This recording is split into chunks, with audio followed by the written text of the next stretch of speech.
ओम नमो भगवते वासुदेवाय।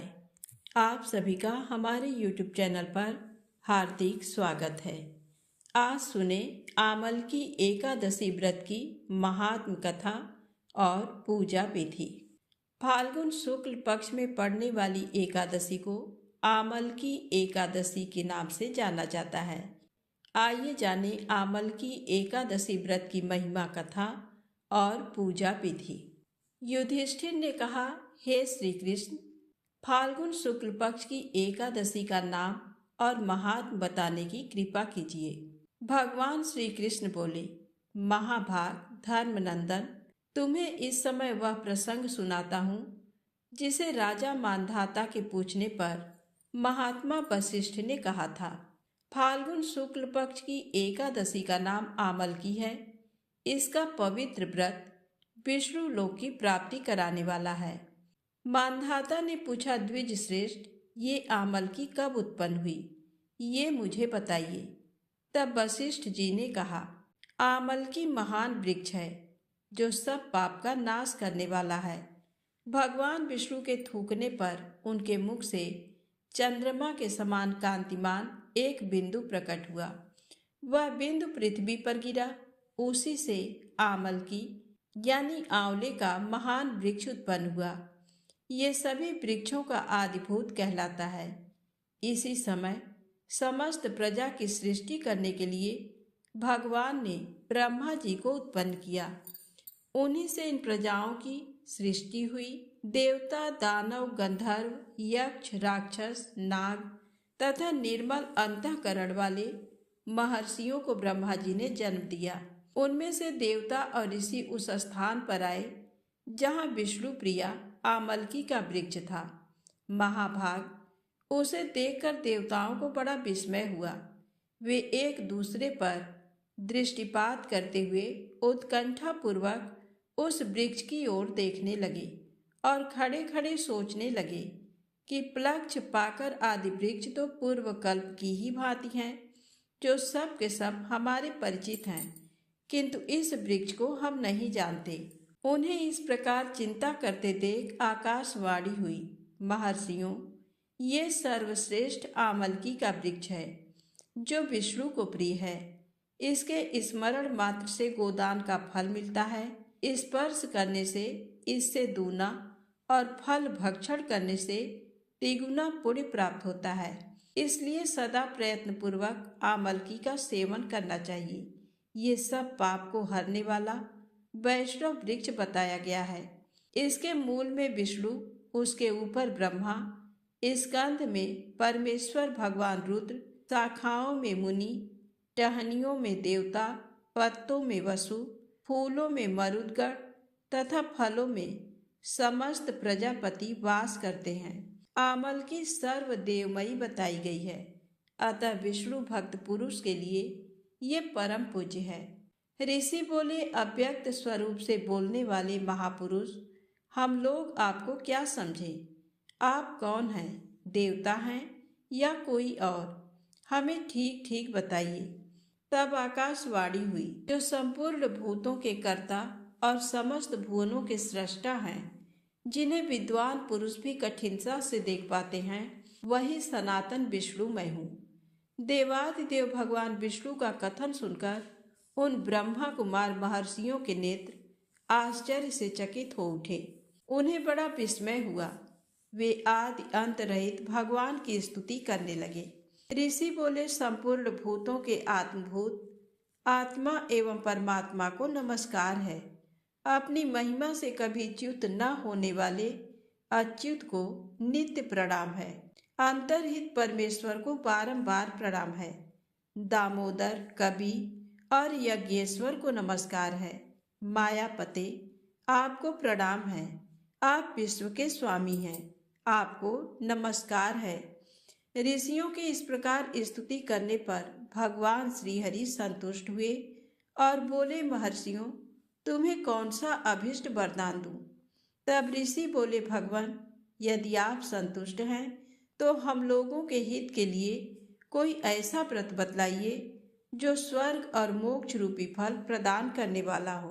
श्री विष्णु बोले, महर्षियों, फाल्गुन शुक्ल पक्ष में यदि पुष्य नक्षत्र से युक्त द्वादशी हो तो वह महान पुण्य देने वाली और बड़े बड़े पातकों का नाश करने वाली होती है। उसमें जो विशेष कर्तव्य है उसको सुनो। आमल की एकादशी में आंवले के वृक्ष के पास जाकर वहां रात्रि में जागरण करना चाहिए। इससे मनुष्य सब पापों से छूट जाता है और सहस्र गोदानों का फल प्राप्त करता है। विप्रगण, ये व्रतों में उत्तम व्रत है जिसे मैंने तुम लोगों को बताया है। ऋषि बोले, भगवान, इस व्रत की विधि बतलाइए, ये कैसे पूर्ण होता है? इसके देवता, नमस्कार और मंत्र कौन से बताए गए हैं? उस समय स्नान और दान कैसे किया जाता है? पूजन की कौन सी विधि है तथा उसके लिए मंत्र क्या है? इन सब बातों का यथार्थ रूप से वर्णन कीजिए। तब भगवान विष्णु ने कहा, द्विजवरों, इस व्रत की जो उत्तम विधि है उसको श्रवण करो। एकादशी को प्रातःकाल दंत धावन करके ये संकल्प करें कि हे पुंडरीकाक्ष, हे अच्युत, मैं एकादशी को निराहार रहकर दूसरे दिन भोजन करूंगा। आप मुझे शरण में रखें। ऐसा नियम लेने के बाद पतित, चोर, पाखंडी, दुराचारी, मर्यादा भंग करने वाले तथा गुरु पत्नी गामी इन मनुष्यों से वार्तालाप ना करें। अपने मन को बस में रखते हुए नदी में, पोखरे, कुएं पर अथवा घर में ही स्नान करें। स्नान से पहले शरीर में मिट्टी लगाएं। मिट्टी लगाते समय ये मंत्र बोलना चाहिए, वसुंधरे, तुम्हारे ऊपर अश्व और रथ चला करते हैं। तथा वामन अवतार के समय भगवान विष्णु ने भी तुम्हें अपने पैरों से नापा था। मृत्तिके, मैंने करोड़ों जन्मों में जो पाप किए हैं, मेरे उन सब पाप को हर लो। उसके बाद स्नान करें। स्नान करते समय इस मंत्र से प्रार्थना करना चाहिए। जल की अधिष्ठात्री देवी माता, तुम संपूर्ण भूतों के लिए जीवन हो, तुम रसों की स्वामिनी हो, तुम्हें नमस्कार है। आज मैं संपूर्ण तीर्थों, कुंडों, झरनों, नदियों और देव संबंधी सरोवरों में स्नान कर चुका। मेरा ये स्नान इन सभी स्नानों का फल देने वाला हो। विद्वान पुरुष को चाहिए कि वह परशुराम जी की सोने की प्रतिमा बनवाए। प्रतिमा अपनी शक्ति और धन के अनुसार 1 या आधे माह से सुवर्ण की होनी चाहिए। स्नान के पश्चात घर आकर पूजा और हवन करे। इसके बाद सब प्रकार की सामग्री लेकर आंवले के वृक्ष के पास जाए। वहां वृक्ष के चारों ओर की जमीन झाड़ बुहार लीप पोत कर शुद्ध करे। शुद्ध की हुई भूमि में मंत्र पाठ पूर्वक जल से भरे हुए नवीन कलश की स्थापना करें। कलश में पंचरत्न और दिव्य गंध आदि छोड़ दें। श्वेत चंदन से उसको चर्चित करें। कंठ में फूल की माला पहनाएं। सब प्रकार के धूप की सुगंध फैलाएं। जलते हुए दीपक की श्रेणी सजा कर रखें। तात्पर्य ये है कि सब ओर से सुंदर एवं मनोहर दृश्य उपस्थित करें। पूजा के लिए नवीन छाता, जूता और वस्त्र भी मंगा कर रखें। कलश के ऊपर एक पात्र रखकर उसे दिव्य लाजों, खीलों से भर दें।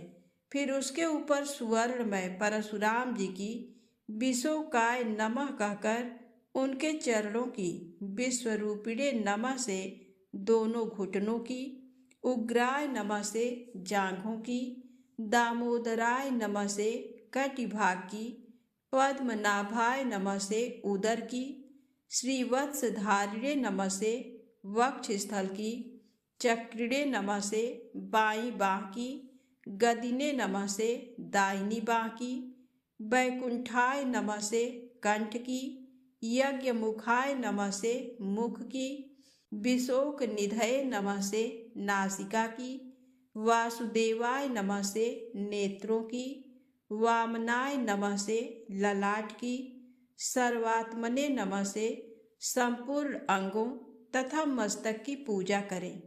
यही पूजा के मंत्र हैं। इसके बाद भक्ति युक्त चित्त से शुद्ध फल के द्वारा देवाधिदेव परशुराम जी को अर्घ्य प्रदान करें। अर्घ्य का मंत्र इस प्रकार है। देव देवेश्वर जमदग्नि नंदन श्री विष्णु स्वरूप परशुराम जी, आपको नमस्कार है, नमस्कार है। आंवले के फल के साथ दिया हुआ मेरा ये अर्घ्य ग्रहण कीजिए। उसके बाद भक्ति युक्त चित्त से जागरण करें। नृत्य, संगीत, वाह्य धार्मिक उपाख्यान तथा श्री विष्णु संबंधिनी कथा वार्ता आदि के द्वारा वह रात्रि व्यतीत करें। उसके बाद भगवान विष्णु के नाम ले लेकर आमलकी वृक्ष की परिक्रमा 108 या 28 बार करें। फिर सवेरा होने पर श्री हरि की आरती करें। ब्राह्मण की पूजा करके वहाँ की सब सामग्री उसे निवेदन कर दें। परशुराम जी का कलश, 2 वस्त्र, जूता आदि सभी वस्तुएं दान कर दें और ये भावना करें कि परशुराम जी स्वरूप में भगवान विष्णु मुझ पर प्रसन्न हो। तत्पश्चात आमलकी का स्पर्श करके उसकी प्रदक्षिणा करें और स्नान करने के बाद विधि पूर्वक ब्राह्मणों को भोजन कराएं। तदनंतर कुटुंबियों के साथ बैठकर स्वयं भी भोजन करें। ऐसा करने से जो पुण्य होता है वह सब बतलाता हूँ, सुनो। संपूर्ण तीर्थों के सेवन से जो पुण्य प्राप्त होता है तथा सब प्रकार के दान देने से जो फल मिलता है वह सब इस विधि के पालन से सुलभ होता है। समस्त यज्ञों की अपेक्षा भी अधिक फल मिलता है, इसमें तनिक भी संदेह नहीं है। ये व्रत सब व्रतों में उत्तम है, जिसका मैंने तुमसे पूरा वर्णन किया है। वशिष्ठ जी कहते हैं, महाराज, इतना कहकर देव देवेश्वर भगवान विष्णु वहीं अंतर ध्यान हो गए। तत्पश्चात उन समस्त महर्षियों ने इस विधि से व्रत का पूर्ण रूप से पालन किया। नृप श्रेष्ठ, इसी प्रकार तुम्हें भी इस व्रत का अनुष्ठान करना चाहिए।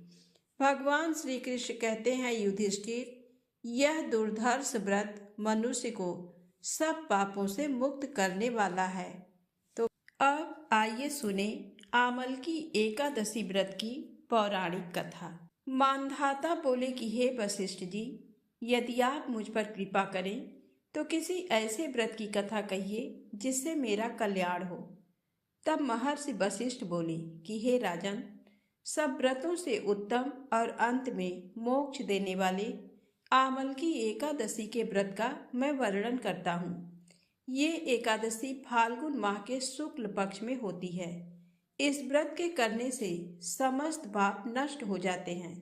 इस व्रत का फल 1000 गौदान के फल के बराबर होता है। अब मैं आपसे एक पौराणिक कथा कहता हूँ, आप ध्यान पूर्वक सुनिए। एक वैदिश नाम का नगर था, जिसमें ब्राह्मण, क्षत्रिय, वैश्य और शूद्र चारों वर्ग आनंद सहित रहते थे। उस नगर में सदैव वेद ध्वनि गूंजा करती थी तथा पापी, दुराचारी तथा नास्तिक उस नगर में कोई नहीं था। उस नगर में चैत रथ नाम का चंद्रवंशी राजा राज्य करता था। वह अत्यंत विद्वान तथा धर्मी था। उस नगर में कोई भी व्यक्ति दरिद्र व कंजूस नहीं था। सभी नगरवासी विष्णु भक्त थे और बाल वृद्ध सभी पुरुष एकादशी का व्रत किया करते थे। एक समय फाल्गुन मास के शुक्ल पक्ष की आमलकी एकादशी आई। उस दिन राजा, प्रजा तथा बाल वृद्ध सबने हर्षपूर्वक व्रत किया। राजा अपनी प्रजा के साथ मंदिर में जाकर पूर्ण कुंभ स्थापित करके धूप, दीप, नैवेद्य, पंचरत्न आदि से धात्री यानी आंवले का पूजन करने लगे और इस प्रकार स्तुति करने लगे। हे धात्री, तुम ब्रह्म स्वरूप हो, तुम ब्रह्मा जी द्वारा उत्पन्न हुई हो और समस्त पापों का नाश करने वाले हो। तुमको नमस्कार है। अब तुम मेरा अर्घ्य स्वीकार करो। तुम श्री रामचंद्र जी द्वारा सम्मानित हो। मैं आपकी प्रार्थना करता हूँ, अतः आप मेरे समस्त पापों का नाश करो। उस मंदिर में सबने रात्रि को जागरण किया।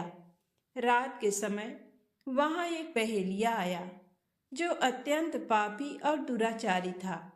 वह अपने कुटुंब का पालन जीव हत्या करके किया करता था। भूख और प्यास से अत्यंत व्याकुल वह बहेलिया इस जागरण को देखने के लिए मंदिर के एक कोने में बैठ गया और विष्णु भगवान तथा एकादशी महात्म की कथा सुनने लगा। इस प्रकार अन्य मनुष्यों की भांति उसने भी सारी रात जागकर बिता दी। प्रातः काल होते ही सब लोग अपने घर चले गए तो बहेलिया भी अपने घर चला गया। घर जाकर उसने भोजन किया। कुछ समय बीतने के पश्चात उस बहेलिये की मृत्यु हो गई। मगर उस आमल की एकादशी के व्रत तथा जागरण से उसने राजा विदुरथ के घर जन्म लिया और उसका नाम वसुरथ रखा गया।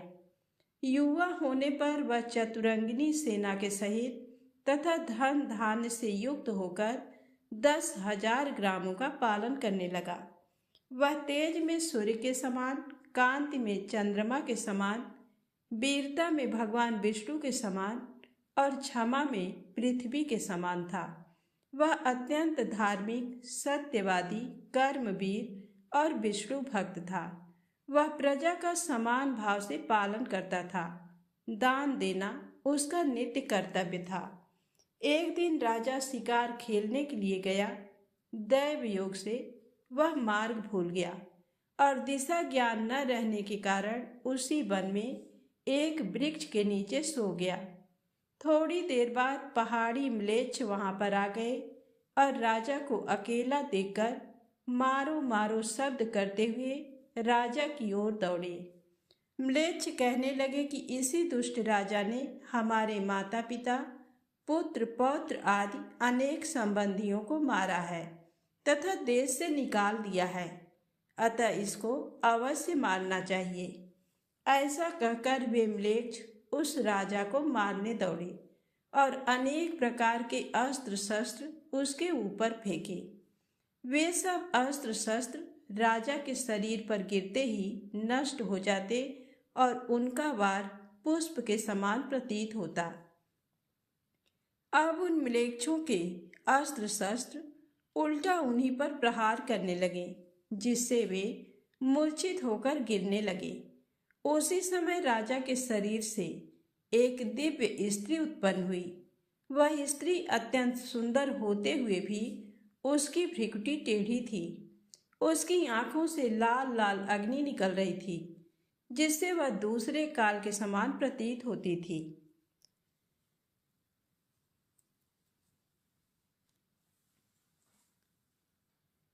वह स्त्री म्लेच्छों को मारने दौड़ी और थोड़ी ही देर में उसने सब म्लेच्छों को काल के गाल में पहुंचा दिया।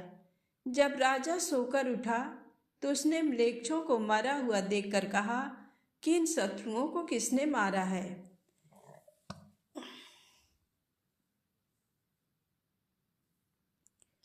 वह स्त्री म्लेच्छों को मारने दौड़ी और थोड़ी ही देर में उसने सब म्लेच्छों को काल के गाल में पहुंचा दिया। जब राजा सोकर उठा तो उसने म्लेच्छों को मरा हुआ देखकर कहा कि इन शत्रुओं को किसने मारा है। इस वन में मेरा कौन हितैषी रहता है। वह ऐसा विचार कर ही रहा था कि आकाशवाणी हुई, हे राजा, इस संसार में विष्णु भगवान के अतिरिक्त कौन तेरी सहायता कर सकता है। इस आकाशवाणी को सुनकर राजा अपने राज्य में आ गया और सुखपूर्वक राज्य करने लगा। महर्षि वशिष्ठ बोले कि हे राजन, ये आमल की एकादशी के व्रत का प्रभाव था। जो मनुष्य इस आमल की एकादशी का व्रत करते हैं वे प्रत्येक कार्य में सफल होते हैं और अंत में विष्णु लोक को जाते हैं। तो प्रेम से बोले विष्णु भगवान की जय हो। अब आइए सुने तुलसी माता की पौराणिक कथा। सांवरणी मुनि की पुत्री तुलसी अपूर्व सुंदरी थी। उनकी इच्छा थी कि उनका विवाह भगवान नारायण के साथ हो। इसके लिए उन्होंने नारायण पर्वत की घाटी में स्थित बद्री वन में घोर तपस्या की। दीर्घ काल तक तपस्या के उपरांत ब्रह्मा जी ने प्रसन्न होकर दर्शन दिया और वर मांगने को कहा। तुलसी ने कहा, सृष्टिकर्ता ब्रह्मदेव, आप अंतर्यामी हैं, सबके मन की बात जानते हैं, फिर भी मैं अपनी इच्छा बताती हूँ। मैं चाहती हूँ कि भगवान श्री नारायण मुझे पति रूप में मिले। ब्रह्मा ने कहा, तुम्हारा अभीष्ट तुम्हें अवश्य मिलेगा। अपने पूर्व जन्म में किसी अपराध के कारण तुम्हें शाप मिला है। इसी प्रकार भगवान श्री नारायण के एक पार्षद को भी दानव कुल में जन्म लेने का शाप मिला है। दानव कुल में जन्म लेने के बाद भी उसमें नारायण का अंश विद्यमान रहेगा। इसलिए इस जन्म में पूर्व जन्म के पाप के शमन के लिए संपूर्ण नारायण तो नहीं, नारायण के अंश से युक्त दानव कुल में जन्मे उस शापग्रस्त पार्षद से तुम्हारा विवाह होगा। शाप मुक्त होने पर भगवान श्री नारायण सदा सर्वदा के लिए तुम्हारे पति हो जाएंगे। तुलसी ने ब्रह्मा के इस वर को स्वीकार किया, क्योंकि मानव कुल में जन्म में कारण उसे मायावी भोग तो भोगना ही था। तुलसी बद्री वन में ही रहने लगी। नारायण का वह पार्षद दानव कुल में शंखचूड़ के नाम से पैदा हुआ था। कुछ दिनों के बाद वह भ्रमण करता हुआ बद्री वन में आया। यहाँ तुलसी को देखते ही वह उस पर मुग्ध हो गया। तुलसी के सामने उसने अपने साथ विवाह का प्रस्ताव रखा। इतने में ही वहाँ ब्रह्मा जी आ गए और तुलसी से कहा, तुलसी, शंखचूड़ को देखो, कैसा देवोपम इसका स्वरूप है। दानव कुल में जन्म लेने के बाद भी लगता है जैसे इसके शरीर में नारायण का वास हो। तुम प्रस्ताव को सहर्ष स्वीकार कर लो। तुलसी को भी लगा कि उसकी तपस्या पूर्ण हुई, उसे इच्छित फल मिला है। शंखचूड़ के साथ उसका गंधर्व विवाह हो गया और वह शंखचूड़ के साथ उसके महल में पत्नी बनकर आ गई। शंखचूड़ ने अपनी परम सुंदरी सती साध्वी पत्नी तुलसी के साथ बहुत दिनों तक राज किया। उसने अपने राज्य का इतना विस्तार किया कि देवलोक तक उसके अधिकार में आ गया। स्वर्ग का सुख भोगने वाले देवताओं की दशा भिखारियों जैसे हो गई। शंखचूड़ किसी को कष्ट नहीं देता था, पर अधिकार और राज्य छीन जाने से सारे देवता मिलकर ब्रह्मा, विष्णु और शिव की सभा में गए तथा अपनी विपत्ति सुनाई। ब्रह्मा जी ने कहा, तुलसी परम साध्वी है, उसका विवाह शंखचूड़ से मैंने ही कराया था। शंखचूड़ को तब तक नहीं हराया मारा जा सकता जब तक तुलसी को न छला जाए। विष्णु ने कहा, शंखचूड़ पूर्व जन्म में मेरा पार्षद था। शाप के कारण उसे दैत्य कुल में जन्म लेना पड़ा। इस जन्म में भी मेरा अंश उसमें व्याप्त है। साथ ही तुलसी के पतिव्रत धर्म से वह अजेय है। फिर देवताओं की सहमति से भगवान शिव ने शंखचूड़ के पास संदेश भेजा कि या तो वह देवताओं का राज्य लौटा दे या फिर उनसे युद्ध करे। शंखचूड़ शंकर के पास पहुँचे। उसने कहा, देवाधिदेव, आपके लिए देवताओं का पक्ष लेना उचित नहीं है। राज्य बढ़ाना हर राजा का कर्तव्य है। मैं किसी को दुखी नहीं कर रहा हूँ। देवताओं से कहिए वे मेरी प्रजा होकर रहें। मैंने आपका भी कोई अपकार नहीं किया है। मेरा और आपका युद्ध शोभा नहीं देता। अगर आप हार गए तो बड़ी लज्जा की बात होगी। मैं हार गया तो आपकी कीर्ति बहुत अधिक नहीं बढ़ेगी। भगवान शंकर हंसे। वे तो सब रहस्य समझते थे। तुलसी और शंखचूड़ के पूर्व जन्म के शाप की अवधि लगभग पूरी हो चुकी थी। बोले, इसमें कीर्ति और लज्जा की बात नहीं। तुम देवों का राज्य लौटाकर उन्हें उनके पद पर प्रतिष्ठित होने दो। युद्ध से बचने का यही एक उपाय है। शंखचूड़ ने कहा, मैंने युद्ध के बल से देवलोक जीता है। कोई उसे युद्ध के द्वारा ही वापस ले सकता है। ये मेरा अंतिम उत्तर है। मैं जा रहा हूँ। ऐसा कहकर शंखचूड़ चला गया। उसने अपनी पत्नी तुलसी को सारी बात बताई और कहा, कर्म भोग सब काल सूत्र में बंधा है। जीवन में हर्ष, शोक, भय, सुख, दुख, मंगल, अमंगल काल के अधीन है। हम तो केवल निमित्त हैं। संभव है भगवान शिव देवों का पक्ष लेकर मुझसे युद्ध करें। तुम चिंता मत करना, तुम्हारी सती तेज मेरी रक्षा करेगा। दूसरे दिन भगवान शंकर के नेतृत्व में देवताओं ने युद्ध छेड़ दिया। शंखचूड़ ने भीषण बाणों की वर्षा कर उनका वेग रोका। उसके प्रहार से देवता डगमगाने लगे। उसने दानवी शक्ति का प्रयोग कर मायावी युद्ध आरंभ किया। युद्ध स्थल पर वह किसी को दिखाई नहीं देता था, पर उसके अस्त्र शस्त्र प्रहार कर देवों को घायल कर रहे थे। देवगण अपने अस्त्र चलाएं तो किस पर चलाएं, क्योंकि कोई शत्रु सामने था ही नहीं। कई दिनों तक इस तरह भयंकर युद्ध चला। शंखचूड़ पराजित नहीं हुआ। तब शिव ने विष्णु से कहा, विष्णु कुछ उपाय करो। विष्णु भगवान ने सोचा, बल से तो शंखचूड़ को हराया नहीं जा सकता, इसलिए छल का सहारा लेना होगा। उन्होंने तुरंत अपना स्वरूप शंखचूड़ जैसा बनाया और अस्त्र शस्त्र से सज्जित हो तुलसी के पास आए। बोले, प्रिय, मैं युद्ध जीत गया। सारे देवता भगवान शंकर समेत हार गए। इस खुशी में आओ, मैं तुम्हें अंक से लगा लूं। पति को प्रत्यक्ष खड़ा देख तथा विजय का समाचार सुन वह दौड़कर मायावी शंखचूड़ के गले से लिपट गई। इस प्रकार पति पत्नी दोनों ने आलिंगन हो खूब खुशी मनाई। पर पुरुष के साथ इस प्रकार के व्यवहार से उसका सती तेज नष्ट हो गया। उसका सती तेज जो शंखचूड़ की कवच के रूप में रक्षा कर रहा था, वह कवच नष्ट हो गया। शंखचूड़ शक्तिहीन हो गया। ये जानते ही भगवान शंकर ने अपने त्रिशूल से प्रहार किया। त्रिशूल के लगते ही शंखचूड़ जलकर भस्म हो गया।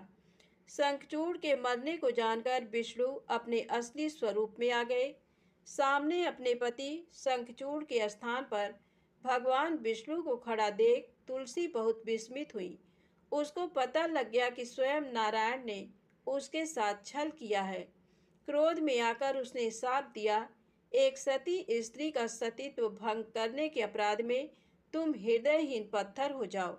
विष्णु ने तुलसी के शाप को सिरोधार्य कर कहा, देवी, तुम्हारे तथा शंखचूड़ के कल्याण के लिए मुझे ऐसा करना पड़ा।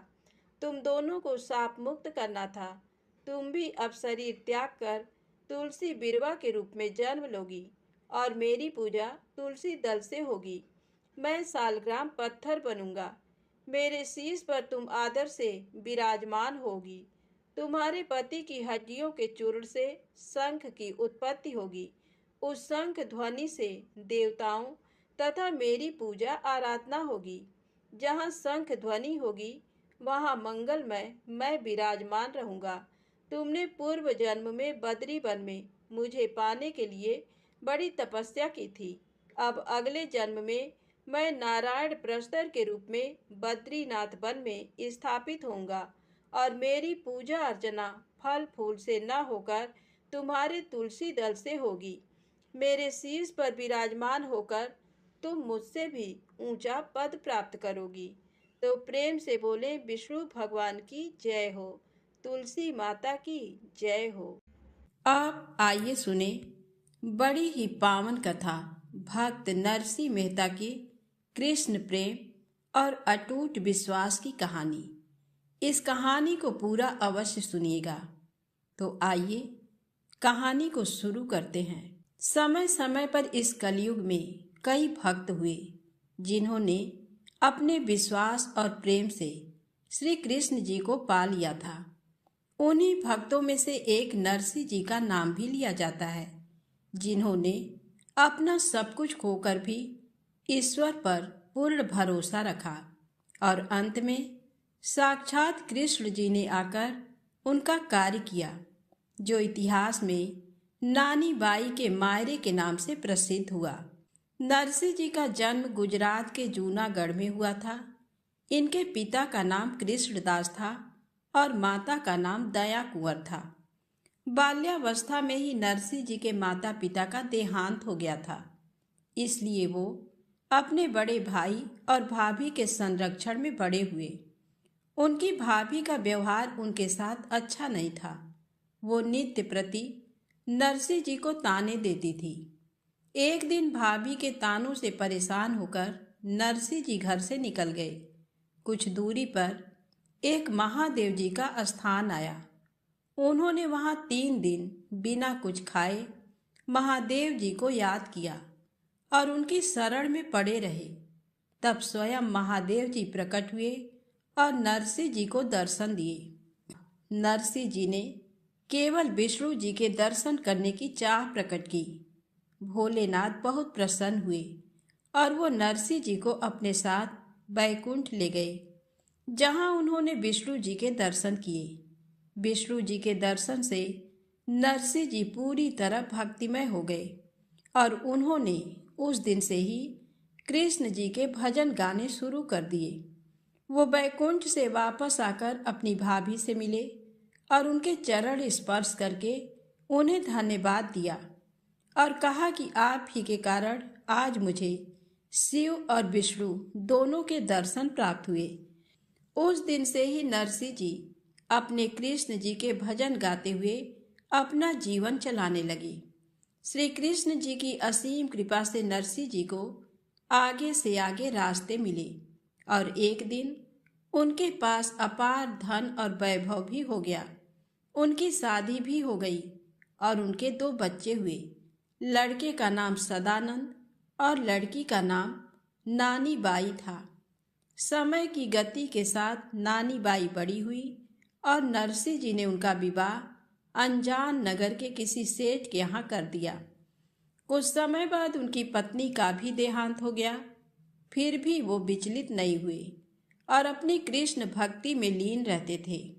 उनका पुत्र भी अपने पिता के साथ कृष्ण जी के भजन गाता और अपना व्यापार चलाता था। नरसिंह जी बहुत दान पुण्य भी करते थे, गरीबों की सहायता भी करते थे और अपना धन लोगों में बांटते रहते थे।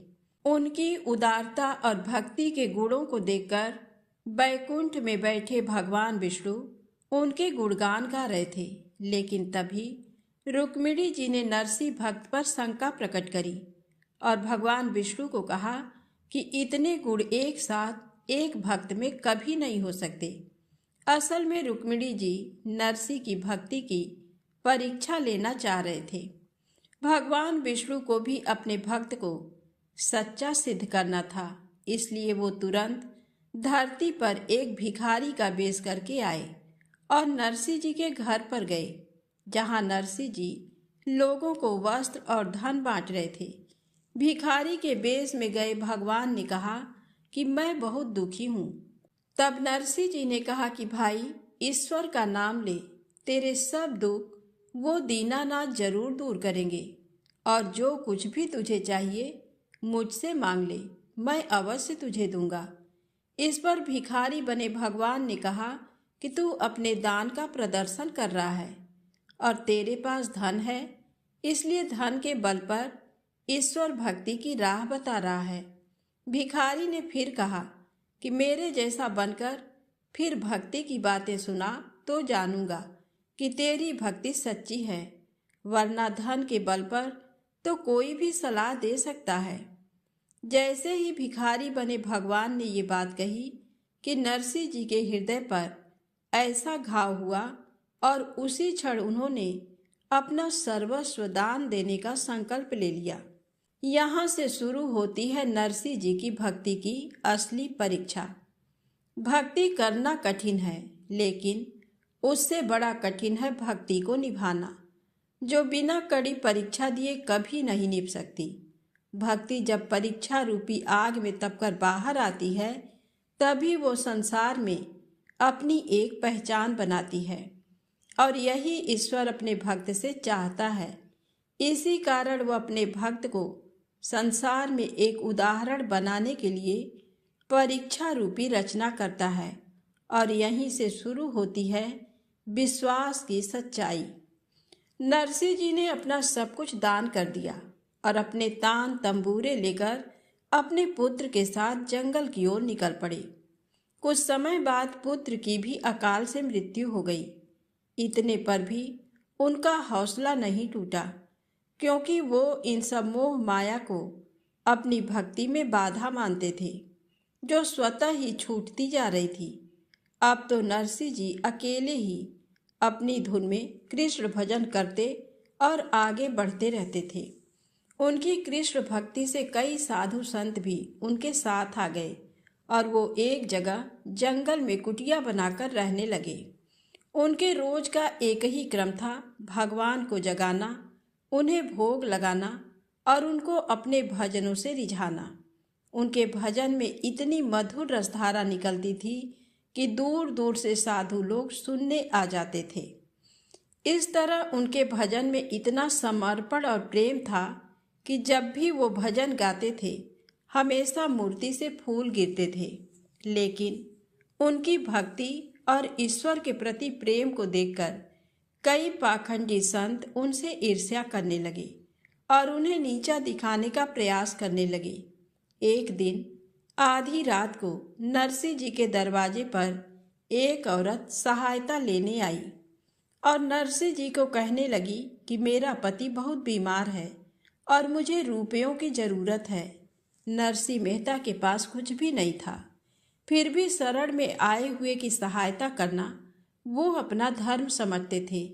इसलिए उन्होंने उस औरत से कहा कि अभी तो तुम घर जाओ और अपने पति की सेवा करो, कल तक मैं तुम्हारे लिए रुपयों का प्रबंध करता हूँ। नरसिंह जी अगले दिन सुबह साहूकार के पास गए और रुपए मांगे। इस पर साहूकार ने कहा कि रुपए तो मैं दे दूंगा, पर इसके बदले कोई चीज आपको गिरवी रखनी पड़ेगी। नरसिंह जी ने कहा कि मेरे पास तो गिरवी रखने जैसी कोई चीज नहीं है।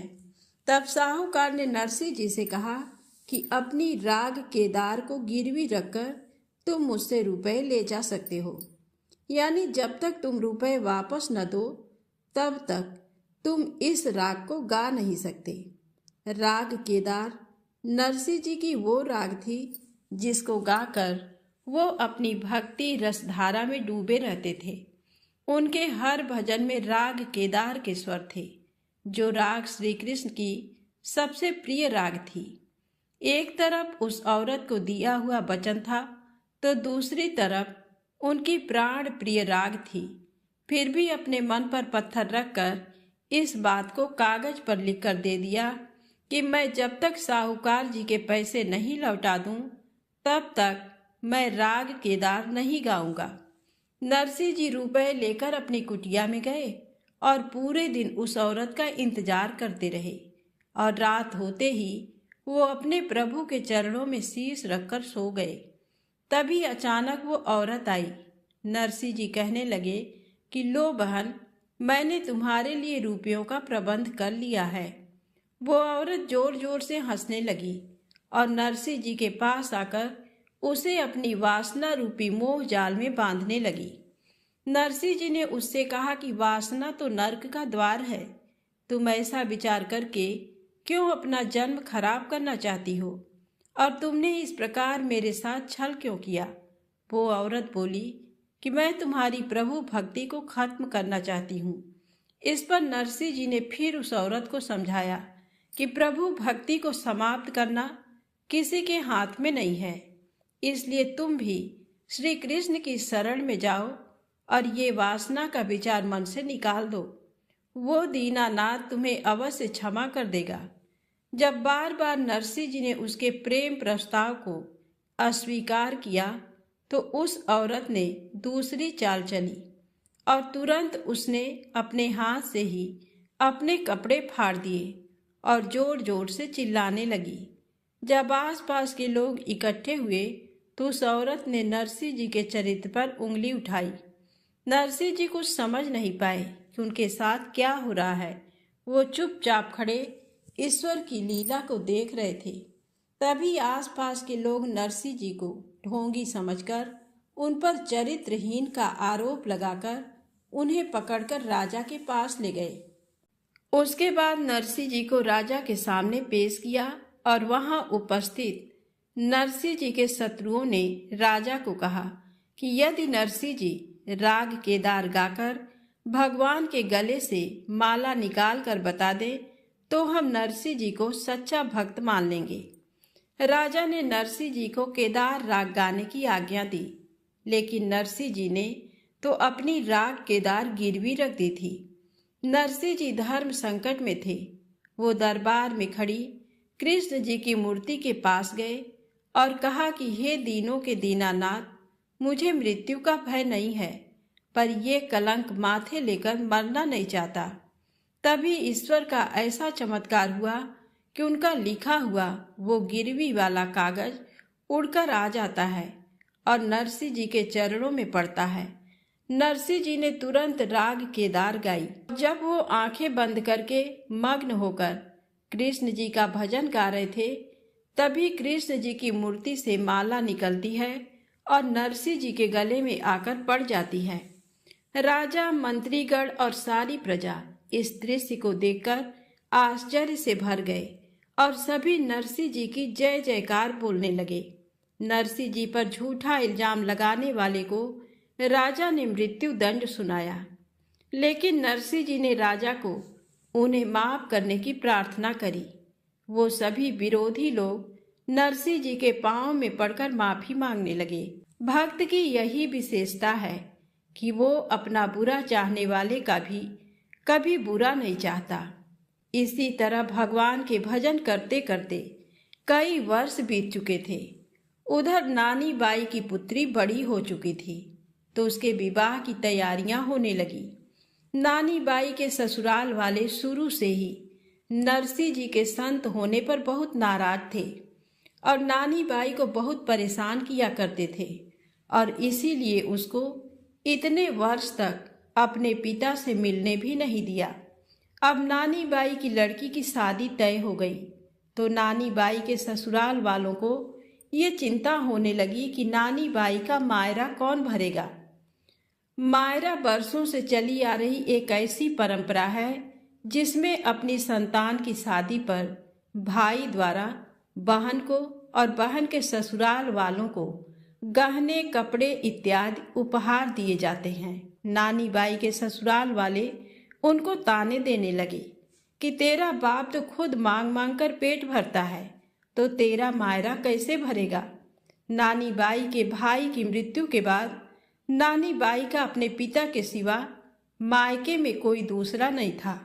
नानी बाई के ससुराल वालों ने नानी बाई के पिता को नीचा दिखाने के लिए एक मायरे की भारी लिस्ट बनाकर नरसिंह जी के पास भेजी। उस लिस्ट में इतना सामान लिख दिया था जितना आज तक न किसी ने लिखा और न कोई भविष्य में लिख पाएगा। सामान की लिस्ट देखिए।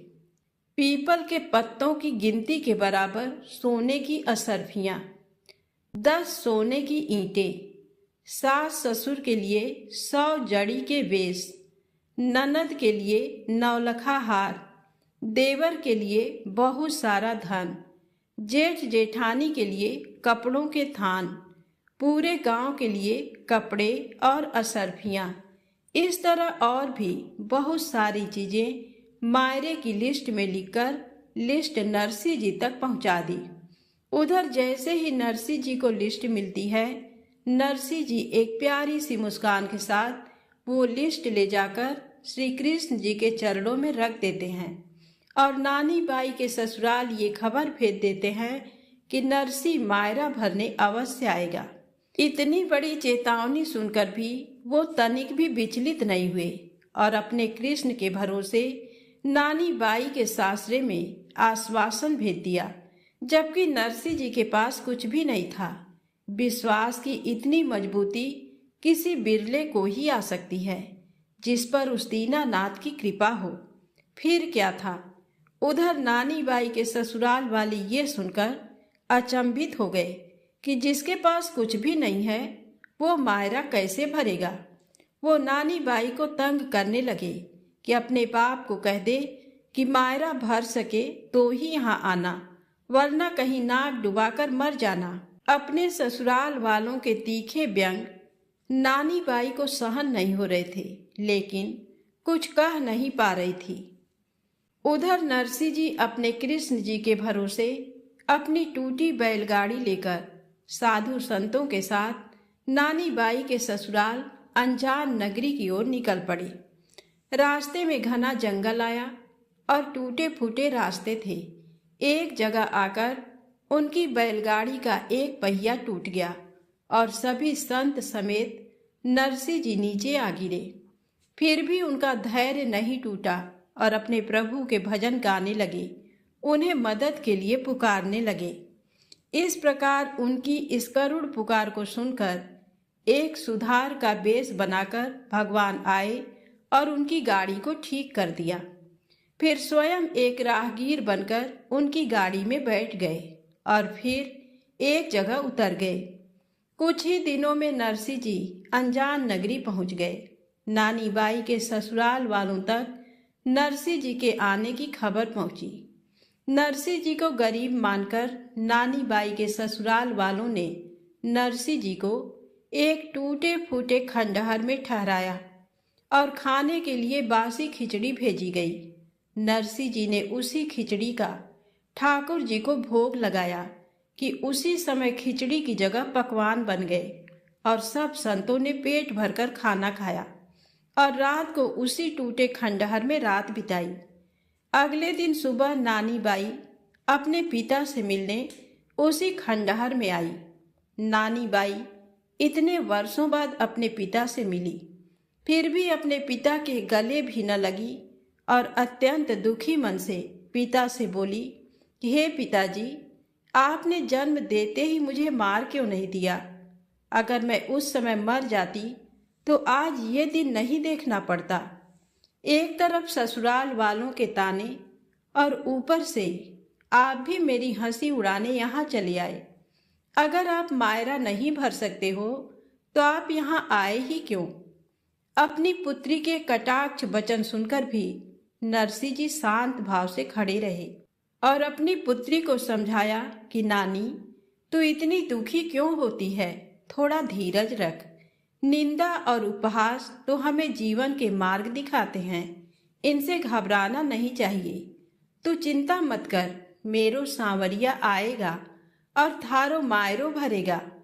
कितना मार्मिक ये दृश्य रहा होगा, जहाँ एक और पुत्री न चाहते हुए भी अपने पिता पर कटाक्ष कस रही थी, तो दूसरी तरफ एक धैर्यवान पिता अपनी पुत्री को ऐसे कठिन दौर में भी ज्ञान दे रहा था। नानी बाई अपने पिता से आशीर्वाद लेकर वापस अपने घर चली जाती है। नरसिंह जी अब अपने भगवान कृष्ण जी के सामने रोकर उन्हें पुकारने लगते हैं कि हे नाथ, हे दीन दयाल, हे कृष्ण मुरारी, अब तो आकर आस बंधा जा और नानी बाई को चूंदड़ी उड़ाने आ जा। नानी बाई के सासरे में लाज रख ले और मुझे कुछ नहीं चाहिए। जिस समय नरसिंह जी इस तरह अपने कृष्ण के आगे दीनहीन बनकर बैठे हुए थे, ये दिन नानी बाई के मायरा भरने से केवल एक दिन पहले की बात है। अब तो नरसिंह जी को चिंता सताने लगी कि अगले दिन ही मायरा भरना है और अभी तक उनके सांवरिये की तरफ से कोई समाचार नहीं आया है। फिर भी अपने विश्वास से विचलित नहीं हुए और अपने संत साथी से यही कह रहे थे कि मेरा सांवरा आएगा और मायरा भरेगा। लेकिन अब तो उनके संत साथी भी उनकी भक्ति पर शक करने लगे और नरसिंह जी से कहने लगे कि अगर तुम्हारे सांवरिया को आना होता तो अब तक आ चुका होता। उन्होंने फिर एक कटाक्ष नरसिंह जी पर किया कि या तो नरसिंह की भक्ति सच्ची नहीं है या वो कृष्ण सच्चा नहीं है। ये बात सुनी कि नरसिंह जैसे घायल पक्षी की तरह छटपटाने लगे, क्योंकि कोई भी भक्त अपने भगवान के लिए नहीं सुन सकता।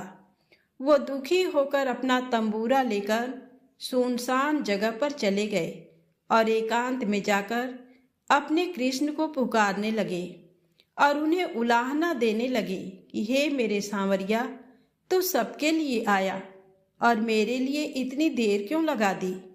इधर नरसिंह जी बार बार अपने भगवान से शिकायत कर रहे थे और उधर बैकुंठ में बैठे भगवान मायरा भरने के लिए उतावले हो रहे थे, पर समय से पहले वो आ नहीं सकते थे। ये उनकी मर्यादा है। जब भगवान नानी बाई के मायरे में जाने के लिए तैयार बैठे थे, तभी रुक्मिणी जी बोली कि हे नाथ, मैं भी आपके साथ नानी बाई के मायरे में जाऊंगी। इस पर भगवान बोले कि प्रिय रुक्मिणी जी, आपको हमारे साथ एक साधारण भाभी बनकर आना पड़ेगा और वहाँ नानी बाई के सासरे वालों की बातें भी सुननी पड़ेगी। अगर आप ये सोचकर आएंगी कि आप त्रिलोकीनाथ की पत्नी हैं, तो वहाँ आपको वो सम्मान नहीं मिल पाएगा। इस तरह आधी रात तक नरसिंह जी अपने भगवान को तरह तरह से भक्तों की याद दिलाकर बुला रहे थे। तंबूरा बजा बजाकर जब उनके हाथ से खून निकलने लगे तो वो बेसुध होकर एक जगह गिर पड़े। तभी अचानक घोड़ों के हिनहिनाने की आवाज आती है और नरसिंह जी को होश आता है तो देखते हैं कि सांवरा सेठ अपनी रुक्मणी के साथ रथ में सवार होकर आए हैं। नरसिंह जी पहले तो अपने भगवान से बहुत नाराज हुए और रूठकर अपना मुंह फेर लिया। तब भगवान कृष्ण ने नरसिंह से देर से आने की माफी मांगी और अपने भक्त नरसिंह को गले से लगा लिया।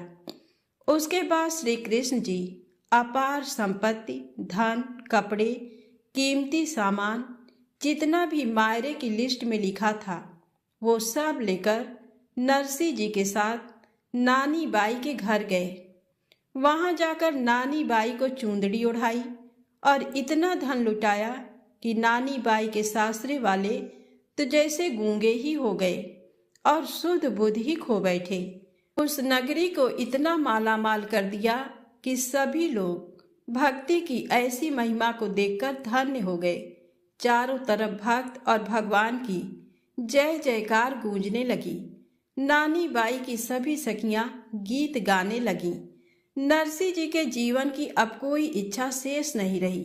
नानी बाई का मायरा भरकर भगवान ने उनकी संसार में लाज रख ली। वो फिर से अपने बैरागी जीवन की ओर निकल पड़े। उसी समय से भगवान कृष्ण को सांवरिया सेठ के नाम से भी जाना जाने लगा। इतिहास में ऐसा मायरा फिर कभी किसी की नहीं आया। नरसिंह जी की भक्ति विश्वास की चरम सीमा है। जिन्होंने अपने भगवान पर इतना विश्वास किया कि सब कुछ खोकर भी विश्वास नहीं टूटने दिया। भक्त का विश्वास जब नरसिंह जी की तरफ पक्का होता है तभी भगवान प्रकट होते हैं, यही सत्य है।